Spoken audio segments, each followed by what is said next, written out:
Hello friends, welcome to my YouTube channel. हमेशा की तरह आज फिर मैं यूज़फुल टिप्स एंड ट्रिक्स लेकर आ गई हूँ। चलिए देर ना करते हुए वीडियो शुरू करते हैं। चलिए फ्रेंड्स, जब हम नारियल लेकर आते हैं मार्केट से, जब हम उसको छील लेते हैं तो जब हम उसको तोड़ के दो हिस्सों में कर लेते हैं और उसके शेल में से गिरी को अलग कर लेते हैं तो हमारे पास इस तरीके से शेल बच जाते हैं।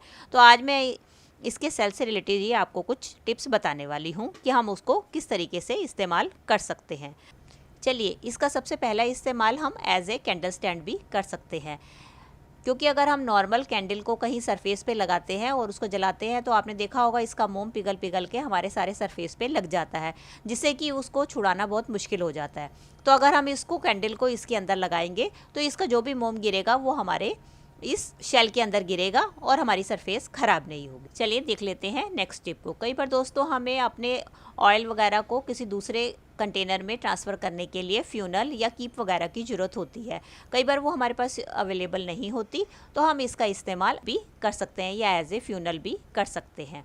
अब देखिए, जैसे मैंने इस तेल को किसी दूसरी बॉटल में ट्रांसफ़र करना है तो मैं इसको ईजिली इसका इस्तेमाल कर सकती हूँ। कई बार दोस्तों आपने देखा होगा कि हम जब भी अगरबत्ती स्टैंड पे अगरबत्ती को इस्तेमाल करते हैं तो उसका ऐश जो है हमारे सरफेस पे गिर जाता है, जिसके कारण हमें उसको बार बार क्लीन करना पड़ता है। तो उसके लिए हम इसके शेल का इस्तेमाल कर सकते हैं। उसके लिए आप कोई भी कांच की बोतल लें, उसको नीचे रख के उसके ऊपर आप शेल को अटका दीजिए और उसके ऊपर अब हम अपनी अगरबत्ती को लगा देंगे। अब आप देखेंगे कि अगरबत्ती का जो ऐश है वो हमारे शेल के अंदर ही गिरेगा, बाहर नहीं गिरेगा, जिससे कि हमें बार बार क्लीन नहीं करना पड़ेगा। फोर्थ टिप में इसका इस्तेमाल हम एज ए स्टेनर भी कर सकते हैं। कई बार हमें थोड़ा बहुत धनिया या मिर्ची या कोई ऐसी चीज़ धोनी पड़ती है जिसके लिए हमें स्टेनर की ज़रूरत होती है, तो हमें इतना बड़ा स्टेनर लेना पड़ता है।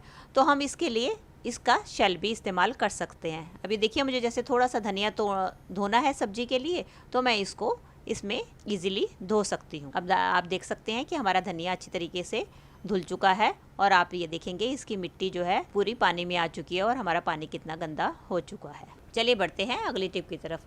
कई बार दोस्तों हमारे बच्चों को पेंटिंग करने के लिए, कलर मिक्सिंग के लिए किसी पॉट की ज़रूरत होती है या कलर ट्रे की ज़रूरत होती है, तो उस टाइम पे भी हम इस शेल का इस्तेमाल एज ए कलर ट्रे भी कर सकते हैं। चलिए देख लेते हैं अगली टिप को। कई बार दोस्तों आपने देखा होगा जब भी हमें अपने आटा बॉक्स में से आटा निकालना होता है तो हमें किसी न किसी बर्तन की ज़रूरत पड़ती है या हम किसी भी टूल का इस्तेमाल करते हैं। तो उसके लिए हम अपने शेल का इस्तेमाल भी कर सकते हैं और ये देखने में कितना नेचुरल और ऑर्गेनिक भी लगता है। कई बार फ्रेंड्स हमें डाई के लिए या मेहंदी घोलने के लिए भी ऐसे बर्तन की ज़रूरत होती है जो कि हमारे डाई के साथ मिलके रिएक्ट ना करे। अगर हम प्लास्टिक का इस्तेमाल करते हैं तो आपने देखा होगा अक्सर हमारे रिएक्शन का डर बना रहता है। तो इसके लिए हम अपने ऑर्गेनिक इस शेल का इस्तेमाल कर सकते हैं। इसमें आप इजीली अपनी डाई को या अपने मेहंदी का पैक भी बना सकते हैं। इसमें पैक बनाने से फ़ायदा होगा, हमें किसी भी टाइप के रिएक्शन का खतरा नहीं रहेगा। चलिए, हमने इसके शेल का और इसके गरी के छिलके का इस्तेमाल तो देख लिया। अब हम पूरे नारियल के छिलके का इस्तेमाल मैं आपको बताती हूँ कि ये हमारे लिए किस तरीके से यूज़फुल है। जब हम नारियल को छील लेते हैं तो उसके छिलके को हम अपने गमले में इस्तेमाल कर सकते हैं, क्योंकि जब हम गमले में पानी डालते हैं तो ये काफ़ी सारा पानी एब्जॉर्ब कर लेते हैं, जिससे कि अगर हम 2-3 दिन भी गमले में पानी ना दें तो हमारे गमले में इसके कारण नमी बनी रहती है। कई बार जब हम नारियल को छीलते हैं दोस्तों तो इस तरीके से काफ़ी सारा वेस्ट हमारा नीचे गिर जाता है। इसको भी आप एक प्लेट में निकाल के किसी डिब्बे में डाल के स्टोर करके रख सकते हैं और जब भी आपको स्टोर करके रख सकते हैं।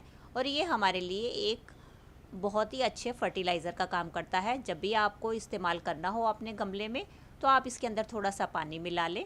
पानी मिला के थोड़ा सा इसको आप मॉइस्ट कर लें। ये हमारी कोकोपीट बनकर तैयार हो गई है। अब आपने जब भी कभी नया पौधा लगाना है तो आप उसकी मिट्टी में इसको मिला सकते हैं या आप इसको गमले की ऊपर की सतह पे भी इसको डाल सकते हैं। ये हमारे बहुत अच्छे फर्टिलाइज़र का काम करता है। तो दोस्तों ये थी मेरी वीडियो। आई होप आपके लिए यूज़फुल रही होगी। अगर इनमें से कोई भी टिप आपके लिए हेल्पफुल रही है तो इसको लाइक, शेयर और कमेंट कीजिएगा। इसी तरीके की और भी यूज़फुल वीडियो देखने के लिए बेल आइकन के साथ मेरे चैनल को भी सब्सक्राइब कर लीजिएगा। मिलती हूँ नेक्स्ट वीडियो के साथ। Till then take care and bye bye.